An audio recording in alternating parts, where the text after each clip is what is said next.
What's going on, people? Welcome back to Premier League Unpacked, episode 28. And we're here with my co-host, City's own Bish. What you telling me, my guy? Bro, I'm good, man. I'm glad to be back. I'm glad to be back here with you before the World Cup. It still feels a little bit surreal that football's done until January or February or whenever it is. But you guys can enjoy Christmas top of the table. Top of the Yeah, fucking tree, mate. Top of the yeah. tree. Loving life right about now. I'm not Absolutely loving surprised, life. and so you should. How are you feeling? I'm all right, bro. Obviously, when I'm be honest, I'm not too keen on international football, but I'm going to try to get myself up for the World Cup this year because when you're a bit Mm, younger, the World Cup's quite a big thing and, you're yep, loving it. But then as you get a little bit older, you start falling off it a little bit. yep. But, it's going to be a good one. We got quite a few Arsenal players going as well. So we're going to be doing a lot of watch on the players out there and see what they're getting up to and stuff like that. And on Premier League Unpacked, we're going to be coming back with a few shows and also having a look at many other players, obviously City players, United players, Chelsea, Tottenham, everyone in the Premier League, really. So I am looking forward to it. But it is what it is, though, Bish, innit? We got to take that little break away from the Premier League, and I think it's just come at a perfect time for Arsenal as well, bro. I'm telling you now, we Yep, needed it. it is. We'll get back to Arsenal in a little bit, but as the title suggests, for once, I think we might be starting with the red side of Manchester. Do Indeed, you want to bro. start And there? 100%, bro. There's no other place to start. You get me? Cristiano Ronaldo absolutely taking the piss out of Man United. You know what I'm trying to say, people? It's all a mad thing right about now. But obviously, we'll take a little deep dive into it, yeah. Yep. First of all, obviously, I'm sure you've heard the, I the was little gonna say, interview, the little give clip them it the out with update for Piers anyone that Morgan. hasn't seen it. Yeah, Piers Yeah, Morgan. so Cristiano Ronaldo has come out and basically he's just said United are living in the dark ages. They want to force him out of the club. Not just the manager, but other people within the club as well. He's told us the facilities at United are washed. You get me? Absolutely. They're living in a time capsule.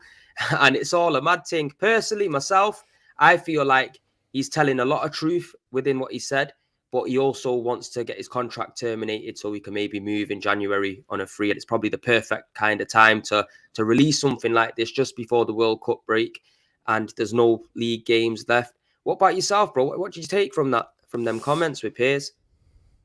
I mean, it's already weird when anyone decides to sit down with Piers Morgan, isn't it? Like you already know what kind of a headspace he's in, making that kind of a decision. But I think it's a difficult one. I don't think that he was lying about anything that he said in terms of United being in the dark ages, in terms of the training facilities, stuff like that. This is all stuff that we've heard before. We've heard the likes of Gary Neville talk about it. We've heard United fans say it. I think the conversation and the question more is, should he have come out and said this? Is it appropriate? And I think he said, didn't he, that he felt like he'd been disrespected by Ten Hag, and that's maybe a more of a questionable conversation, at least from what we can see from the outside, because obviously there's a lot of stuff that happens behind the scenes.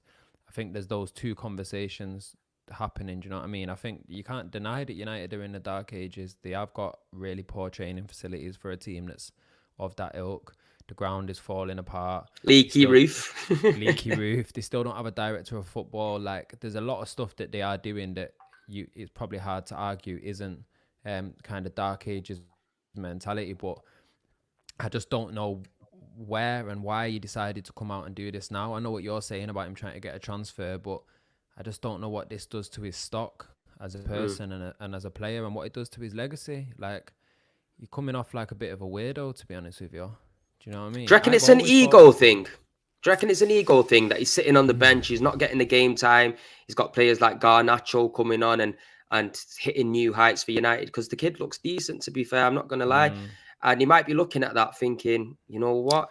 it's I've a got to go into the problematic. World Cup and I've not had Yeah, no game time. I've got to really do something in order to make sure yeah. I'm getting that starting place.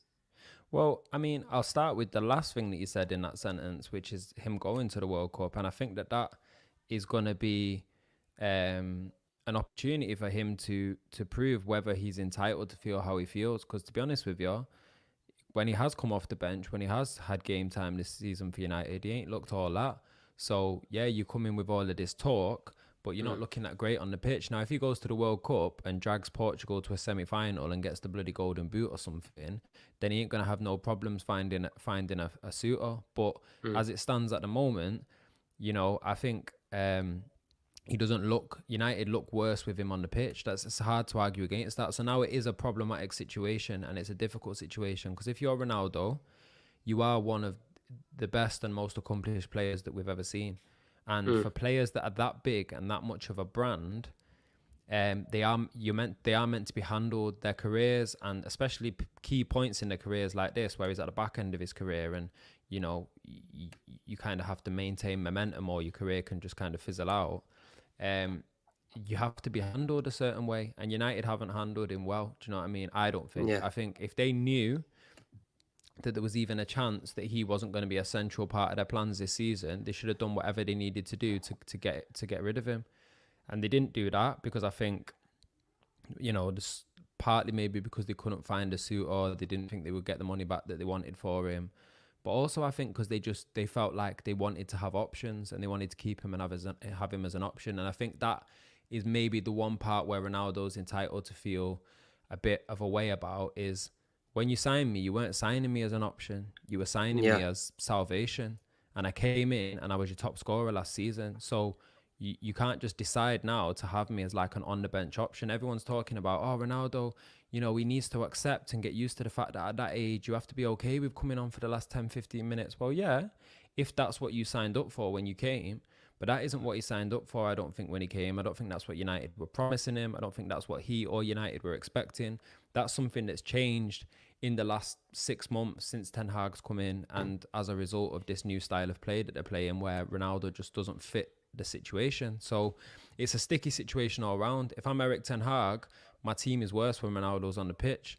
But if I'm Ronaldo, I'm at the back end of my career. I've had this amazing career. I'm still chasing trophies. I'm still chasing Messi. I'm still chasing statistics and records. And I've come to the club that I gave however many years to the first time round. And all of a sudden, you're mistreating me and mishandling me and fucking up my stock, where now I might struggle to go and find a Champions League side, struggle to go and find a team that's going to take me on to give me another good run. You know what I mean? Who wants him? If someone just said that. Yeah, I was going to skip onto that. Retirement home, that's why. The retirement home. You know what I mean? And I don't think anyone was thinking that when he moved to United 2 seasons ago. City were in talks of wanting him. We still don't know how true it is that City did want him. But if that's true, then that's arguably the best team in the world wanted to sign him. 2 years later, City wouldn't sniff a... Easy. We're top of the tree, fam. What are you talking about? No, I hear what you're saying, though. It makes sense. Yeah, definitely, Who do you think would take him in January? Do you know what? I think he'll definitely be going abroad, but I have a feeling that he won't go in January. I have a feeling that there ain't going to be many suitors that are going to want him, especially after him coming out and bad-mouthing United like he has. It's going to be a really awkward situation. Maybe he might go back to Sporting if he can go for free and they could just cover his wages and take a pay cut. God knows where he might go, but just imagine he doesn't go and he stays, Bish, yeah? What do you reckon that's going to do for the morale of the team? How do you think people are going to look at him and portray him? And first of all, Eric Ten Hag, I can't see him putting him inside his team ever again, bro, after what he said about him. He clearly said, I don't respect the manager. The manager don't respect me. So if I was the manager, bro, I'd be taking off 2 boots, never mind one, and throwing it at him in the changing room, bro. I'm telling you. Yeah, it's a hard one, isn't it? Because we don't know what's happened behind the scenes. From what we've seen, from what we can see, and from the appearance that we get of how Eric Ten Hag is and how he's dealt with things, it seems like it's been Ronaldo that's been doing the disrespecting. It seems like Ten Hag's moved with a lot of class throughout all of it. But then we don't know how they've moved behind the scenes. We don't know what conversations they've had. I spoke to someone that was working in the City backroom staff at City back when Mancini was in charge, and he said there was 3 separate occasions when he seen Mancini and Tevez having a full-on fist fight on a training ground. There's stuff that happens behind the scenes that we just will never hear about or never know about. So for all we know, Eric Ten Hag could have spat in his face or something. We don't know. But from what the appearance is, it seems like Ronaldo is the one that's been doing all of the disrespecting. And if that is the case, then you're absolutely right. If I'm Ten Hag, there's no way for you to get back into this side. So then at that point, what do? You keep him and punish him? Well, you're kind of cutting off your nose to spite your face, because how much are they paying him a week? £250,000, £500,000 a week or something. You know, so for United, I think I said at the start of the season, they need to get rid of him as soon as possible. I think that is now even more of an urgent sensation. And I think for Ronaldo, he probably knows, I need to go and have a belting World Cup to convince some of them teams that might now have a bit of a doubt over me. You know, a team like a Bayern Munich or a Chelsea that might have been interested in him 12 months ago, 24 months ago, that might now be thinking, oh, is he past it? Is he washed? He needs to go to the World Cup and show that he's still got it.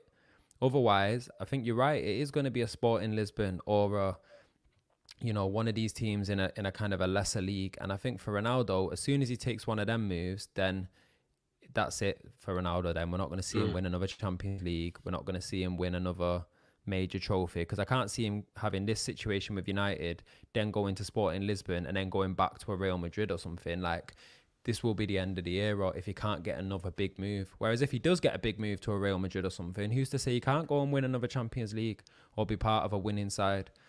So we've got a Red in the building. We've had to get him on. You get me? We've had to get him on. We've had to get a United fan on. Big up to yourself, Fish, obviously. Always in the chat, always repping the show right from the start. And we have to get an opinion from a Man United fan. Try to turn your phone to the side, though, if you can, bro. See if it changes up the screen to a different... there we go. We're nice. But just before I get you in, though, Kish, I just want to touch on what Fish was just saying, yeah?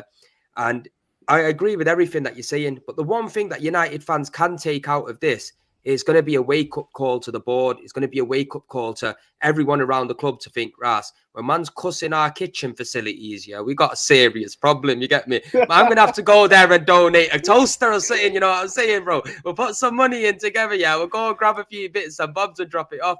But go on, Kish, talk to me about United, man. Tell me what your feel is. Can you still hear me? Yeah, I can hear you. Can you still hear me? Yeah. Sorry, I was getting a call. Do you know what, man? The benefit of what Ronaldo's come out and says is about the Glazers is a positive, because the facilities, the infrastructure, the kitchen, like everything he was saying. You know what? I'm glad he's gone for the Glazers, but I just think some of the things he says is a bit disrespectful as well, man. Mm-hmm. He went for he's even gone for Rooney. Did you see what he says about Rooney? No, I've not heard that bit. What interview are you seeing, fam? Because I've only got a 2-minute clip. Look at this. Go on. Do you know what he was? He just says that Rooney's he's basically trying to say Rooney's jealous. He says Ten Hag, he doesn't respect Ten Hag, but I think it's quite clear that Ten Hag respects him. Anytime he's gone missing for personal reasons, whatever, Ten Hag's never come out and says, he's never badmouthed him in the media anyway. So I think it's hard for us fans to believe that Ten Hag's disrespecting him. I think he showed him nothing but respect. Do you think he's dampened? Do you think he's dampened his legacy now at Manchester United with you fans? Yeah, I would think so. Because I was saying this to my cousin today, like that video that he's done, that interview that he's done, that's going to be on social media for years. It's just going to get constant replayed, and I think he's affected his. If he would have just stayed quiet, forced an exit, and gone, we wouldn't be bothered. I think in a couple of months it would just be forgotten about. But the fact that the guy's come out and he keeps doing these interviews with Piers Morgan and slating the United, I think it's dampened his legacy at United, but it won't obviously damage his legacy in general in football. If that makes sense. He's putting on a masterclass on how to fuck up a legacy that you've already built, isn't it?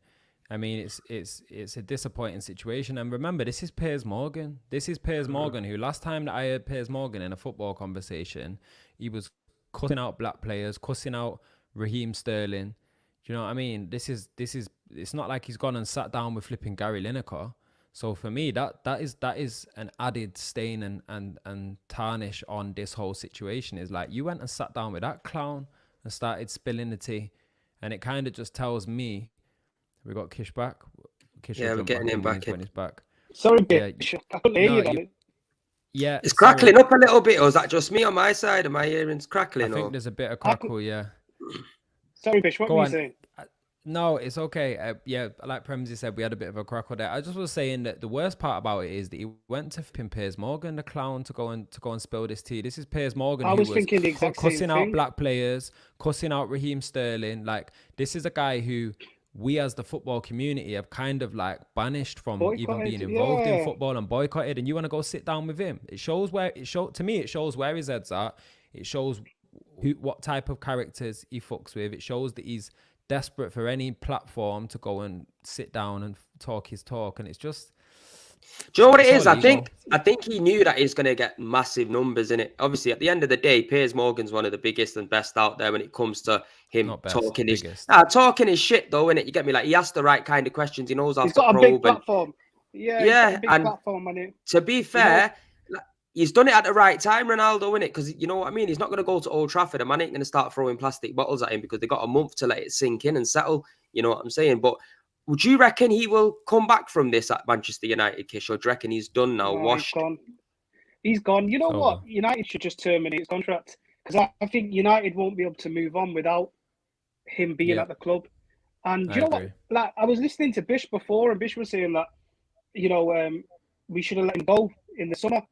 And I agree with that. But I feel like United were being reasonable. They were saying, look, we'll sell you.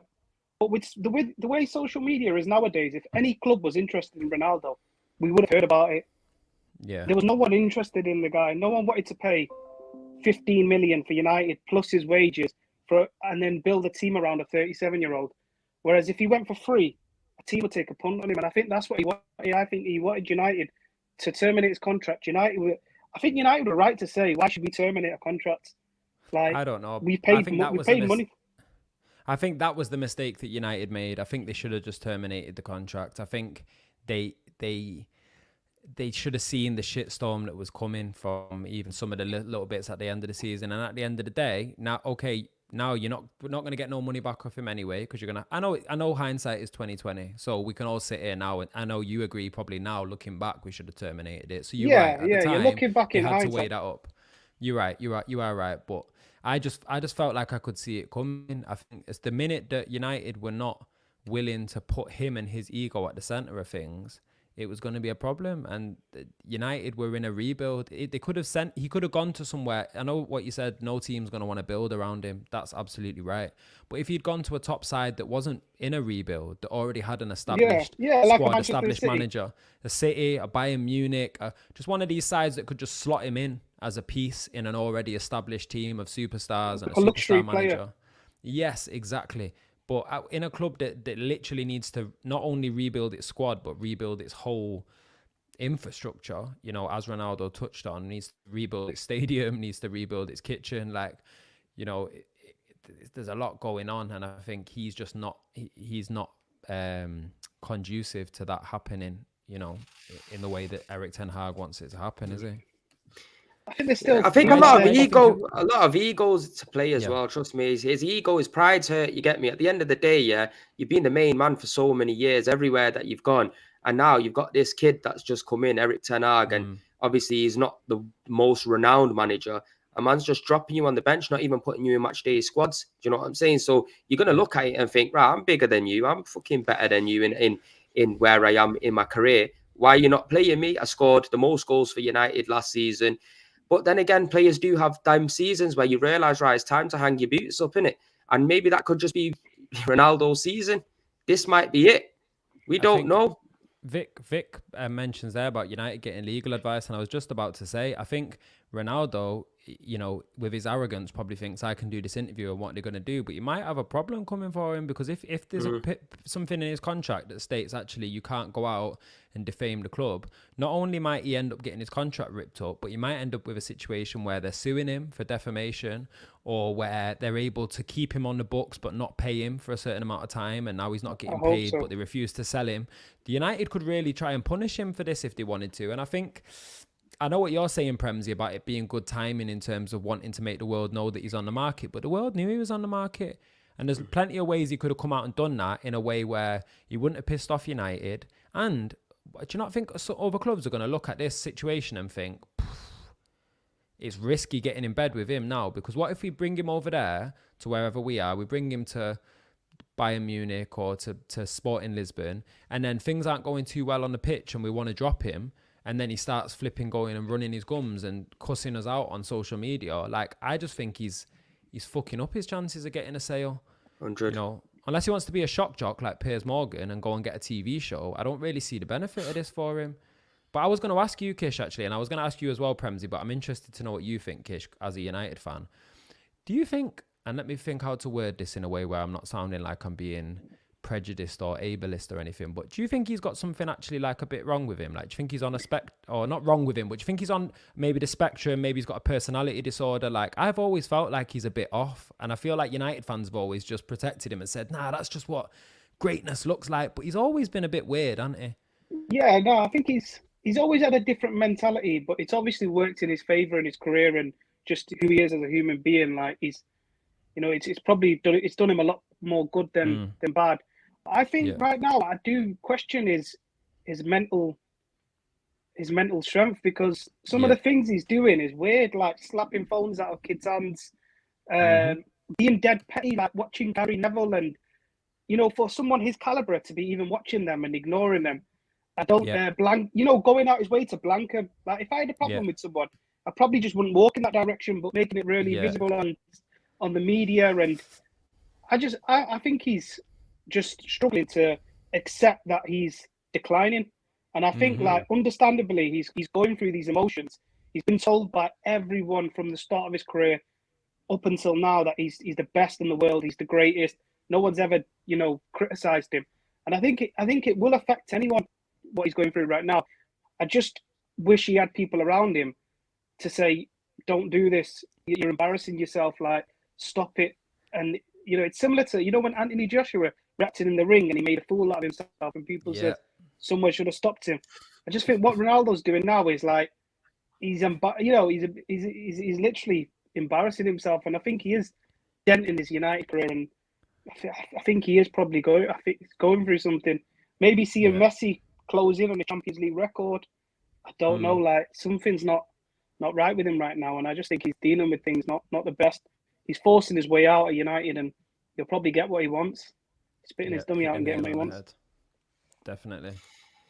I feel like with Ronaldo, he's just, like I keep saying, his ego's playing a massive part in it. You get me? When you've been at the top for so long, bro, it's a bitter pill to swallow, in it, when you're not getting picked and you're not playing. At the end of the day, he tried to force his move at the start of the season. They kept on to him. That was a big mistake for Manchester United. They should have just got rid of him and had the balls to let him go.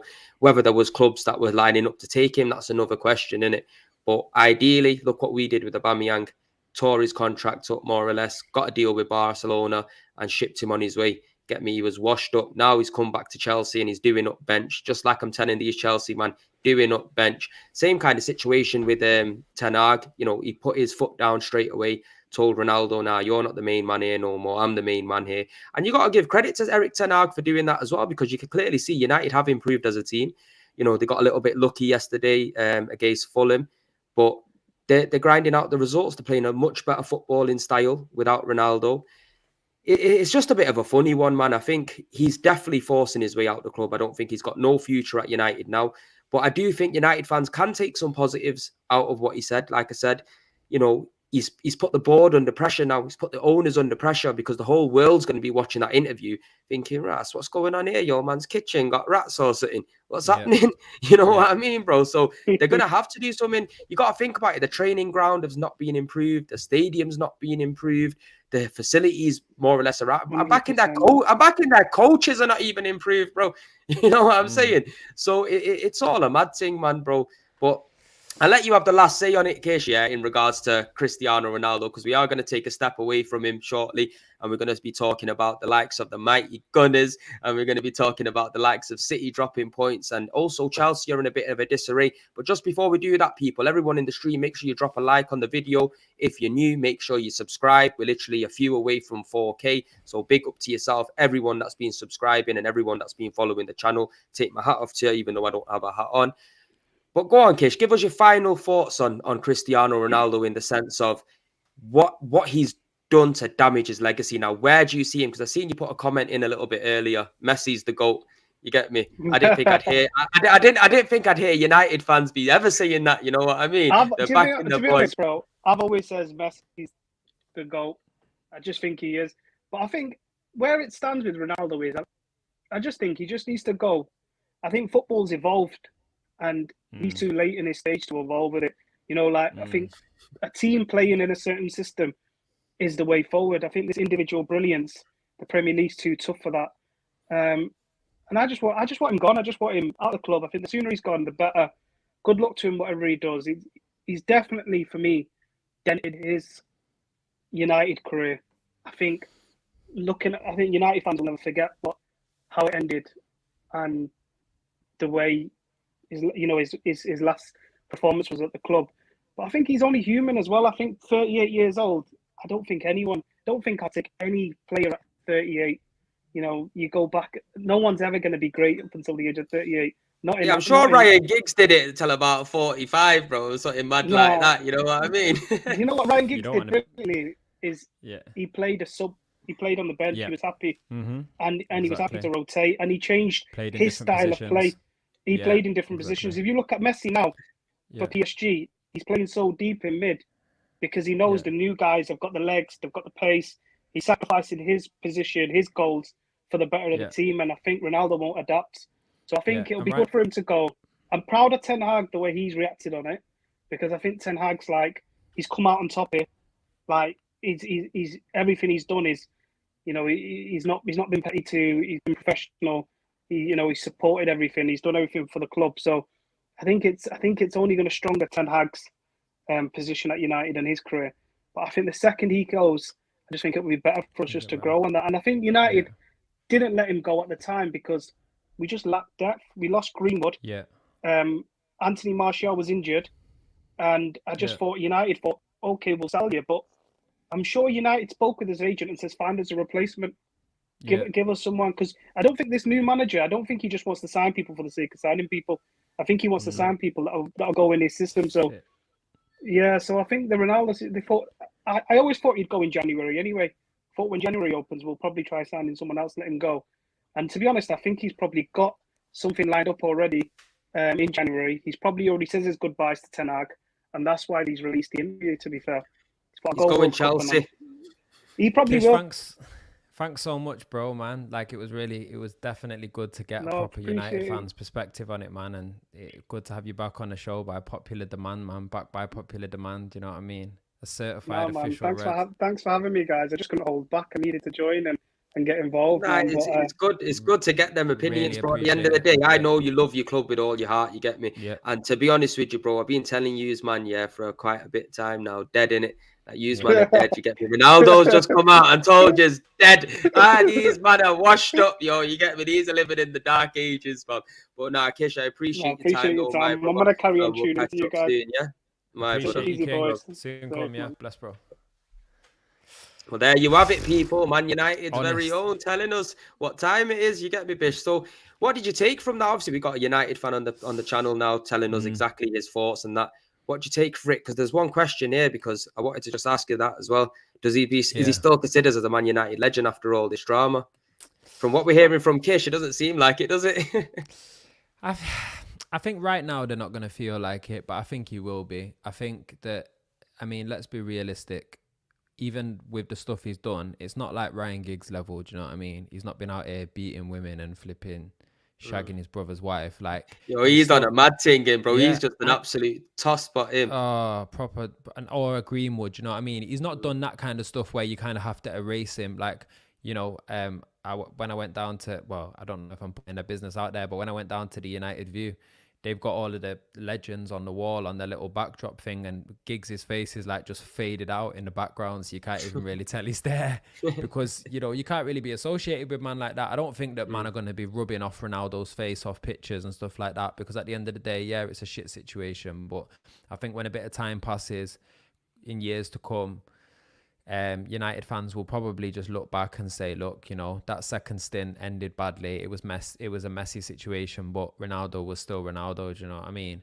I think even now, there's a lot of United fans that don't love Tevez anymore because of him coming to City, and a lot of them, got a bad feeling towards him. But the more time that passes, you hear his name circulate in conversations more. When United fans talk about that great team they had, they used to just omit Tevez's name like he wasn't part of it because they didn't want to acknowledge that he was there. And now I think as a certain amount of time passes, you're able to just say, look, they might not love him, the guy, the same way that they do anymore. But for Ronaldo, that won't matter, because Ronaldo, I think, is one of the first players. And I was going to ask you this earlier, or I'll say this to you. I feel like Ronaldo and Messi have started a new generation of fans that don't support clubs, they support players. There are Agree. Ronaldo fans, like, I support Ronaldo. What football team just bought? I support Ronaldo. I just support him, whatever he does, wherever he goes. You know, you have these videos that pop up on your YouTube shorts of just like, this is why Ronaldo is the greatest goal ever. And it's just like, and the guy's name is Ronaldo Lover 123 or whatever. Do you know what I mean? Like these, I don't really ever remember that happening before these two. I don't remember there being guys that were just Zidane fans or just Ronaldinho fans. Like, so I think part of that is probably what's like enabled him to have all of this bad behavior, because he knows that he's got like this kind of celebrity fan status that kind of transcends what team he plays for. It transcends even the football a little bit. Like people just love him for him. And there will be some people, a lot of us, that are looking at this interview thinking, what a dickhead. But there are also some people that are just diehard Ronaldo fans that will just be like, Ronaldo speaking 100% facts, like everything he said was right. Ten Hag, people don't know behind the scenes, Ten Hag did this, then did that. Like there's some people that just will never want to believe that Ronaldo is in the wrong, and that enables people like him to continue with that kind of behavior. Do you know what I mean? So No, I I agree. think Kish is right. They've got to get rid of him. They've got to clear him out. I think someone in the comments earlier, I think it was Vic maybe, mentioned about legal action. The more I think about it, the more I think that's what United will do. They'll take legal action and they'll make it a situation where they can recoup money from him, or they can hold him basically where with not having to pay his wages from now until February, and then they'll suspend his contract. I think they'll basically cut ties with him, but in a way where it affects him more than it affects them. Or maybe they'll force a sale for him. You know, they'll say to him, look, we're willing to sell you, but the only team that wants to buy you is West Brom. What do you want to do? Do you know what I mean? Do you know what, though? Like I think you're right. I think they are going to definitely have to maybe look at some legal action, because when you let one player get away with something like that, then every Tom, Dick and Harry thinks they're going to be able to jump on the bandwagon, in it. You get me? Like even with Aubameyang, you never ever publicly come out and said anything bad about Arteta. You get me? Maybe he was hearing rumours here and there, but he didn't come out and do no interviews like that. No. After he's left the club, he has said a few bits and bobs, but he kept it professional. You know what I mean? With Cristiano Ronaldo, thinks he's better than everybody else in it, and that's just the truth. At the end of the day, you're just a human being in it. Have the same kind of respect. The rules should apply to you the same kind of way. But now let's run off Ronaldo now. The Premier League has ended. Arsenal's on top of the tree. 5 points cleared off the mighty Blues, Bish. What's going on? Talk to me, bro. How do you feel? Ivan Toney turned up to the Etihad, put man to bed, bro. Let's start there. Ivan Toney, man. What a travesty that he's not going to the World Cup. What an absolute travesty that he's not on that plane to that World Cup. Guys have been trying to rationalize it to me, telling me, you know, Callum Wilson gives us something different. And a lot of people are saying to me that Ivan Toney's too similar to Kane. I can't tell you that I get that. I don't look at them as like for like players. I think Ivan Toney offers something different. I think he's a serious goal threat. He's in fucking crazy hot form. And I'm really disappointed that he's not on the plane. But the fact that he did that and came out and done that after knowing that he wasn't going to the World Cup, to me shows where his mentality is at, shows what he's focused on and what he cares about. So first of all, big props to Ivan Toney. I'm a big fan. What did I tell you, my G, at the start of the season? We need him, innit? I've always been banging on about this guy, that option that we need, bro. We get him in January, bro. I doubt it, but if we get him in January, bro, I'll be buzzing, man. Let's do it now. Public service announcement. Arteta, Edu, Kroenke, whoever's making the decision. Vinay, all the lot of you, brand. Go out there Toney and go and get him through the door.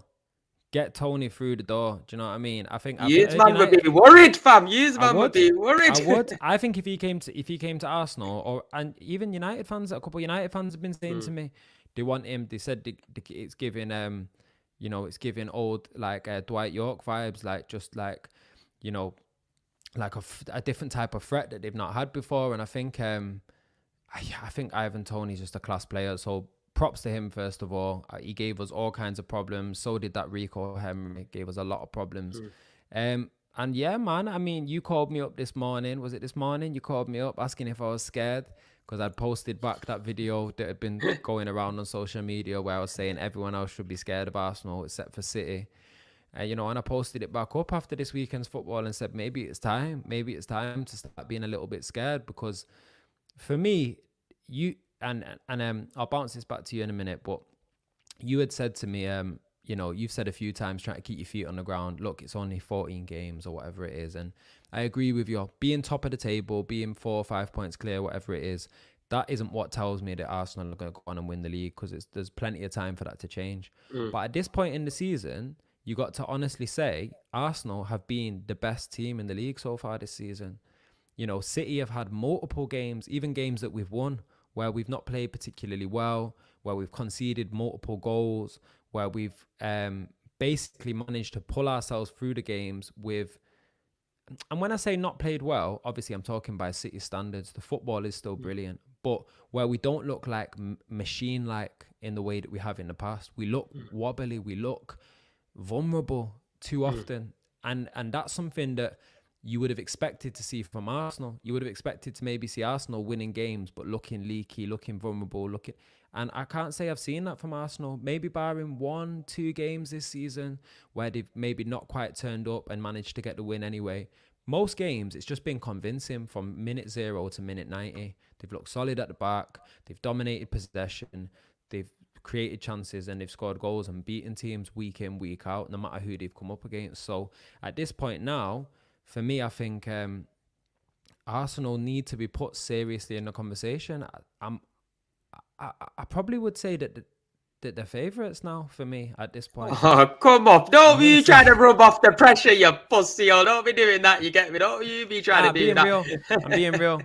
I'm being real. I think that for me, right now, it's going to be between City and Arsenal. But if you're asking me today, I just think Arsenal right now, if we're going off this season, not who City were, not who City are generally, not who Pep is, if we're just going off this season and what we've seen, Arsenal look a better side. They look more galvanised. They look like they want it more. They've got less distractions. I know you said at the start of the season that you wanted to win the Europa League, but trust and believe, if you get within 6 games of the end of the season and you're still 4 points clear, them man will happily put the youth team out in the Europa League if they need to make sure they can try and win this Premier League title, because these chances come few and far between. And I just think that Arsenal are a serious problem now, especially because they're going to go into the transfer window after this World Cup and be able to, put their gun on the table, the gunner's gun on the table, and say, get them at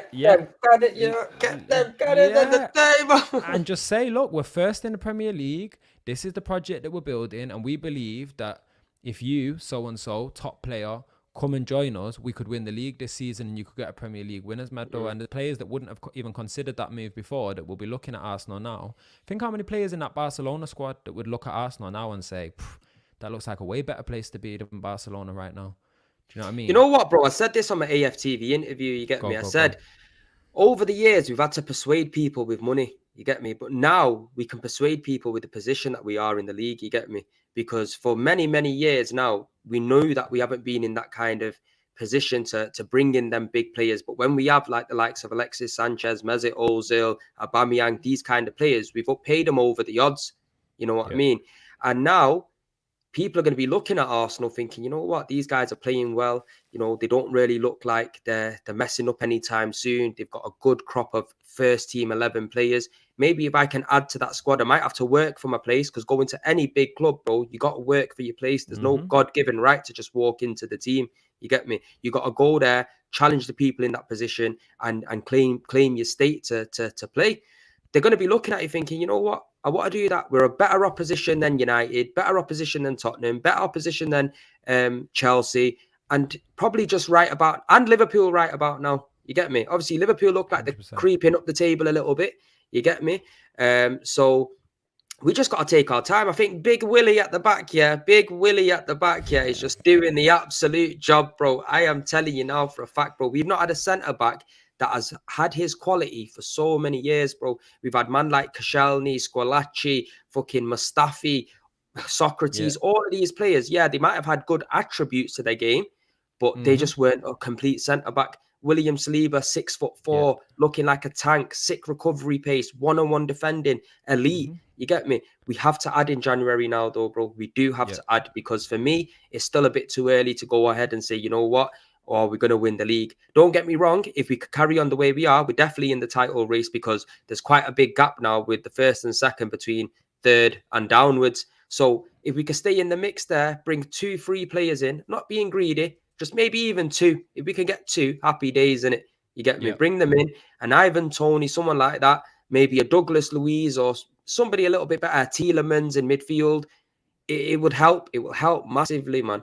I think Arsenal can go out and get someone of that next caliber above Tielemans now if they really want to. And I'm not saying that as any disrespect to Tielemans. Top player, he'd be a great addition to the team. But I really think that Arsenal could go out and take someone from one of the top teams in Europe. I think that if they catch someone that's maybe wanting a move, who was it that was Savic? We wanted Savic, innit? That Milinkovic Savic. And who was the guy that was trying to get out at? But I mean, I don't know how good he actually is, but the lad that was trying to get out at Barcelona, or what Barcelona were trying to get rid of, De Bruyne, was it? Not De Bruyne. Frankie. I'll take him. You get me. You know, Frankie de Jong, I don't know if that's even a player that would be on an Arsenal radar, but you know, these players from a Barcelona, from a Bayern Munich, from a top Juventus, you know, they could go and pull up. I think they could now go and pull a player from one of those teams, because they're not only able to say, look, we're top of the league, but I think people will look at Arteta now and will look at that team and will believe in what they're doing over there. I mean, can I just ask you something quickly? I've just pulled up on another tab. I've pulled up the title winning odds. So the odds for who's going to win the league, and it's basically between City and Arsenal. But pretty much all of the bookies have got City as the favourite. So they've got City as 4-9 and Arsenal as 9-4.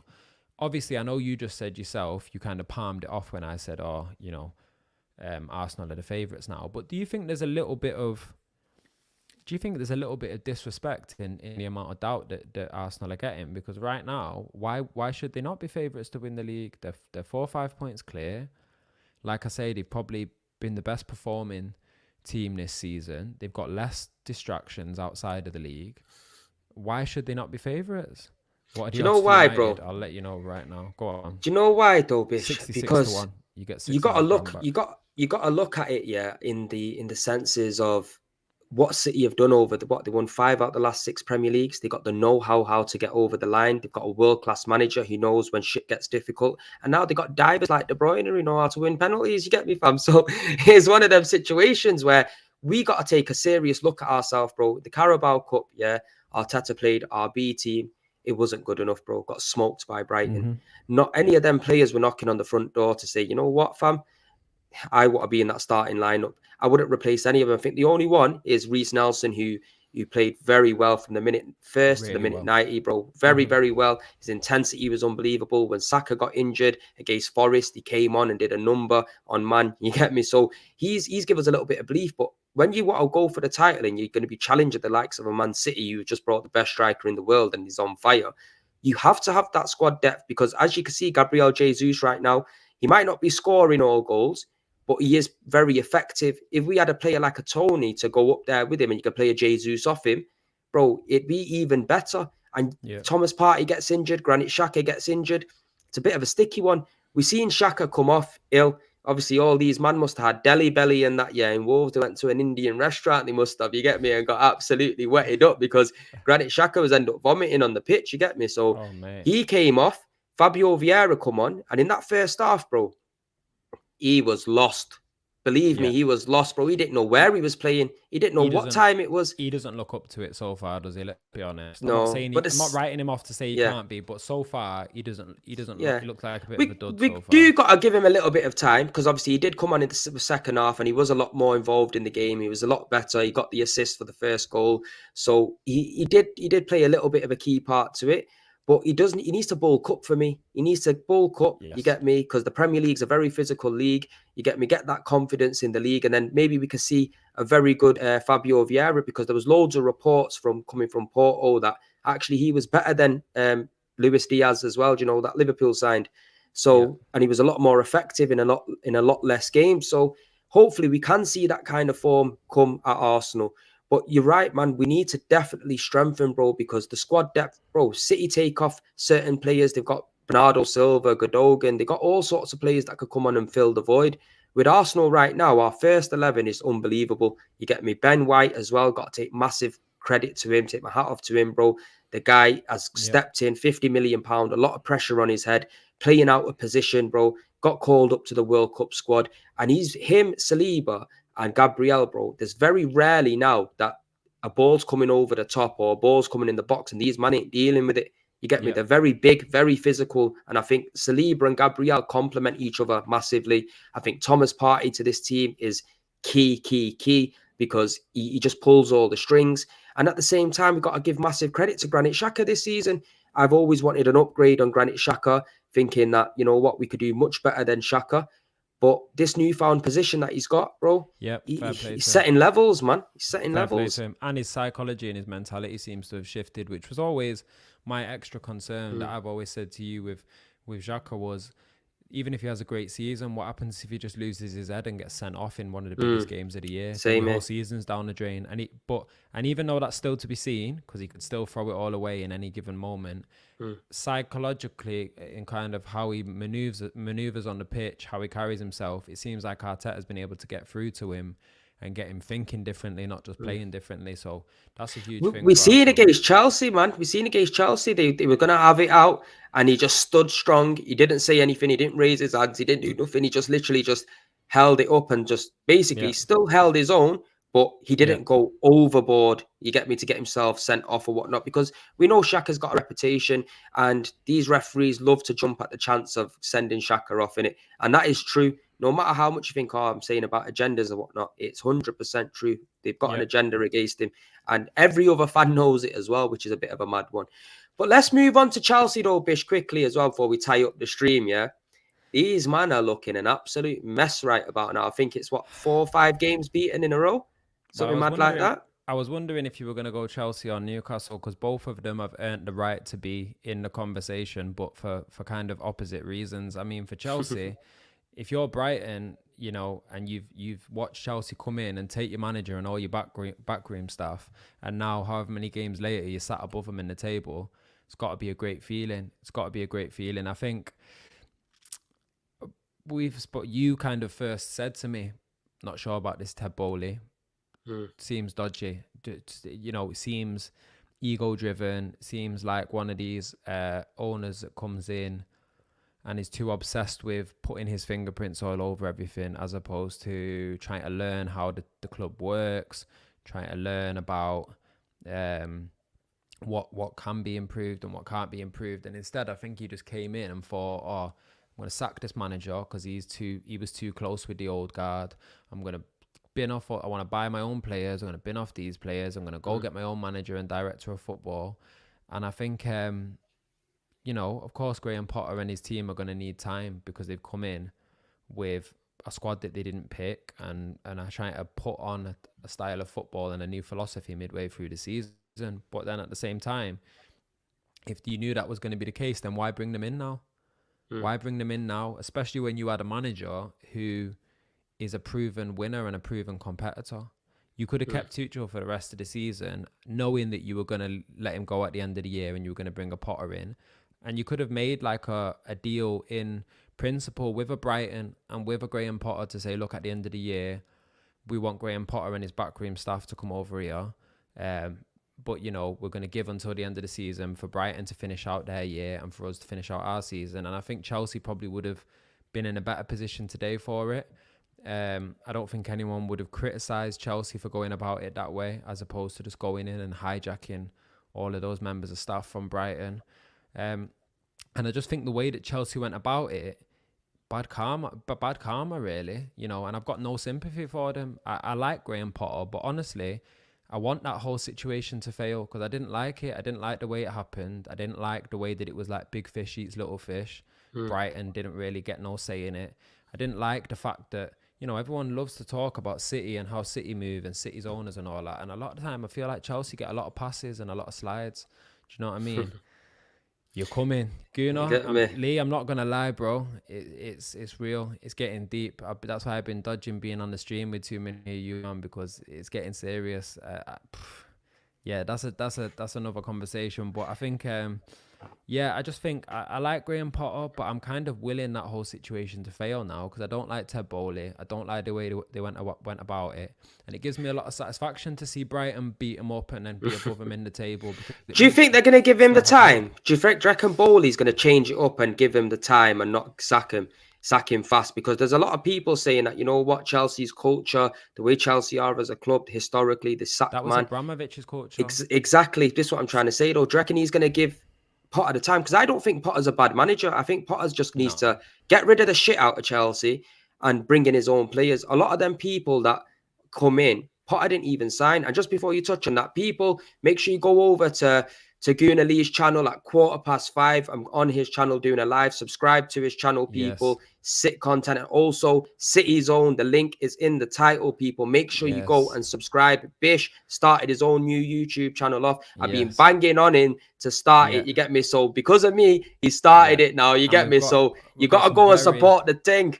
Dude, and there's no videos there yet, but we've got something very, very special coming up around the back end of the year. So when that comes, if you've already subscribed, if you've already hit the bell, then you're going to see it when it comes, and it's not going to go on. And also, people, as well, let me just give you who's at the top of the Premier League Unpacked Fantasy Football League as well, because we haven't touched on that. The link is in the description. If you want to join the league, the code is there. Join the league. But let me give some flowers to who's at the top. Yeah, absolutely Fabregas. Osman Ahmed is on 984 points, absolutely smacking it. And whoever wins, there's going to be a prize for them. Get me? So make sure you stay locked into that.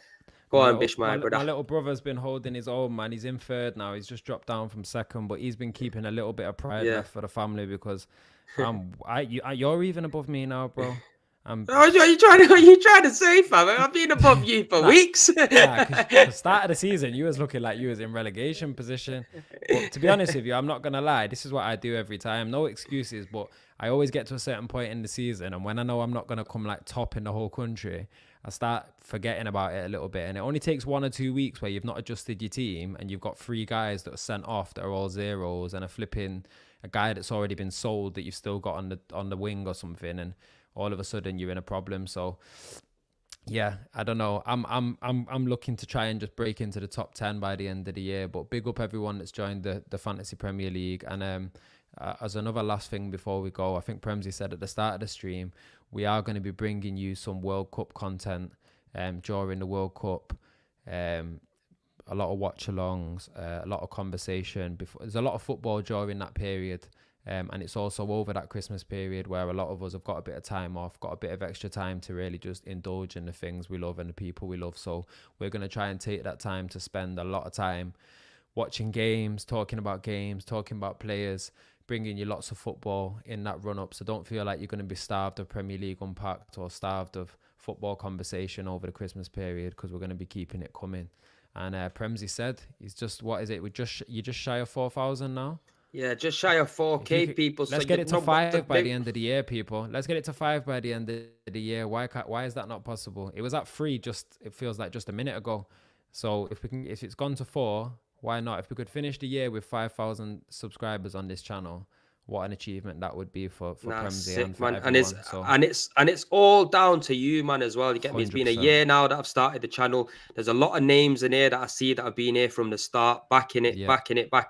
And you know what, bro? If you know about football, you've got to tune into Premsy TV. You got to tune into City's Own, because I'm telling you now, we'll absolutely chop it up differently. But Bish, before we do one, let's look at Newcastle. Let's give them their flowers, bro, because Eddie Howe, wow, what a job he's done, bro. What a job he's done. Phenomenal. I mean, I don't know if you want to run on it. My quick piece is just, what a brilliant job that they're doing. What a brilliant job he's doing. What a brilliant job the players are doing. What a brilliant job the owners are doing. Again, a lot of criticism came the way of the owners. There's been a lot of criticism about Middle Eastern owners, and in my opinion, a bit of kind of this kind of xenophobia and some of the stuff that Klopp was accused of, where people are kind of like reluctant to accept, you know, this big money coming in from the Middle East. But it has to be said, they run brilliant football clubs, you know, and we've seen it at City, and now we're seeing at Newcastle, ownership come in and really make good, sensible decisions whilst investing money. You know, as a Newcastle fan, to have all of them years with Mike Ashley there just running the club into the ground, you must be hard to believe today. Where they're at, and third in the table, bro. Like, that's the other thing, is that at this point now, they're only 2 points off City. Yeah, we've got a game in hand, but it's beyond now just like, oh, Newcastle are doing well, they're in 6th, they're in 5th. They're in a solid 3rd place spot. Like, who's to say they couldn't get top 4 this season? Is it too soon for them to be thinking about top 4? Is it crazy for them to be thinking about having a title push? Definitely not, bro. They've been playing absolutely brilliant, bro. You got to give it them. At the end of the day, they spent well, like they say, money talks and bullshit walks. You know what I mean? They brought in players. You know, they haven't spent loads of money over the Mike Ashley period. They brought in quality like Bruno Guimaraes. They've improved players like Miguel Almiron, Joe Linton. They brought in what's his name now? The big lad, is it? Isaacs. No, not him. No. I know him as well. The one at the centre back from Dan Burn. You get me? Looking sick. Boltman as well. You know what I'm saying? So they've recruited very well, and they deserve to be where they are, because the turn of January, bro, if you look at the table on form, it's like City, Arsenal, Newcastle is not a false position. You get me? When Eddie Howe walked in, these men, I'm sure, were doing up relegation zone, not winning 14 games or something. He came, turned it right around for them. And right about now, bro, you got to say they deserve in that spot where they are. It's going to be very difficult for teams to break down Newcastle and beat Newcastle. I'm telling you now. The one thing that they've got in their locker is a lot of draws. The moment they can start turning some more of them draws into wins, I think they'll cement top 4, because tomorrow there's a video on the channel dropping with expressions around about 8 o'clock tomorrow. So make sure you tune in for that. And we were speaking about it on there as well a little bit. And I give my top 4 prediction. And the way I give it, I think it'll be City, Arsenal, Tottenham and Newcastle, to be honest with you, within the top 4. Obviously, it could be a little bit rejigged about with the positioning. But I think that Newcastle will make top 4. I think even my brother as well, Deep, was saying at the start of the season, Newcastle are going to be dark horses. You get me? You're going to have to really watch out for these, man. And to be honest, bro, look what's happening right now, man. You just got to take your hat off to them and big up to Newcastle, bro. Have you got anything to say before we do the dash? Again, they're going to go out and spend money in January or February or whenever it is, you know. So that's the other thing. If they can go into that transfer window now, 3rd in the Premier League, great manager, playing great football, they're having different conversations this window to what they had last window. Same way that last window they were able to get players that they couldn't get the window before that. So it's going to be interesting to see. I think this could be the window where we see the first big name player go to Newcastle. I know Bruno Guimaraes was a name, I know Trippier is a name, but I'm talking about them going out and signing a superstar. It's going to be exciting, bro, because January is going to come. If they stay in that top 4 position, a bit like Arsenal, they're going to be able to attract players. And to be honest, bro, they've got the money to spend. They've got the money there to give wages out. So, and they've got a massive stadium as well. So the revenue that Newcastle will be getting is not like they're going to have to really push with the financial fair play, because they make a lot of money. They actually do make a lot of money. But people, Barbados in the house, big up yourself. You get me? I'm telling you, the first one from Barbados. You get me? Big up for the super chat, Wolves. Shout out my delusional buddy, Don One. And by the way, what does that say? Goal for Arsenal. Rest. He's got bare abbreviations in there. Yes. Good luck for Arsenal rest of the Premier League season. Even there's some bumpy ride to come in. Even if there's some bumpy rides ahead. I don't know. Yous man look like yous are doing up relegation, fam. You know what I'm trying to say? But you know what? Big up to Wolves as well, because they played well. They played well against us, you know, bro. It was very hard to break them down, especially the way that they set up as well, I think it was a back 5, then they had a solid 3 in front of them. It was a very, very tough game, bro. That first half, man had squeaky bum time. I was thinking, dude, this is... And you know what? The way they situate the fans as well away, Bish, it's a madness. They spread us all across one side, and then they've got a load of fans behind each goal. And to be fair, they're noisy. They make the atmosphere. Which big up to the Wolves guys, man, and big up for the super chat, yo. My man appreciates it. You get me? But Bish, tell them where they can find you. You get me? Make sure you tell them about City Zone. Give it to them. Give it to them, my G. City's own, man. City's own. I am the City's own. Bish, the blue. You know what it is. You're going to find me. The YouTube link is below. I'll be on there very soon, bringing you all sorts of different types of content. We've got some special stuff that we're going to be filming, hopefully over the Christmas period, back up in Manchester, getting together with some City fans, filming some content that you haven't seen anywhere else on the World Wide Web. So if you're interested in that, if you like this show, if you like myself, Premzy, I'm going to have Premzy on there as much as possible. Who knows, I might be able to get a weekly show going with him on my channel. 100%. Premier League packed back or something, you know, we have to pack things Premier League backpack. backpack. There you go. There you go. There you go. Live and direct. But yeah, man, you know where to find it. The link's below. Please do go over there, subscribe, you know, help us build up the numbers so that when we do start putting some content up there, the community is already there ready for us to engage, and we can have these conversations with you guys in the comments like we've been doing today, because that's what makes this special, really. We enjoy doing some pre-recorded stuff, but it's never the same as being here with you guys in the comments, chopping it up with us, adding questions, adding content and comments. So yeah, love to everyone in the comments, love to everybody here, love to you, my bro. My G. Yeah, you know what it is, bro. Love every time. But people, we're going to be moving. So make sure you're smashing a like on this video. It helps push the content out as well. Also, in the comments below, once the stream's ended, make sure you drop a little comment as well and give us your thoughts on the stream. Or if there's anything that you want to see in the next stream, make sure you let us know. We're always open to listening and giving you guys what you want in it. So peace and love, and we'll see you on the next one. My people.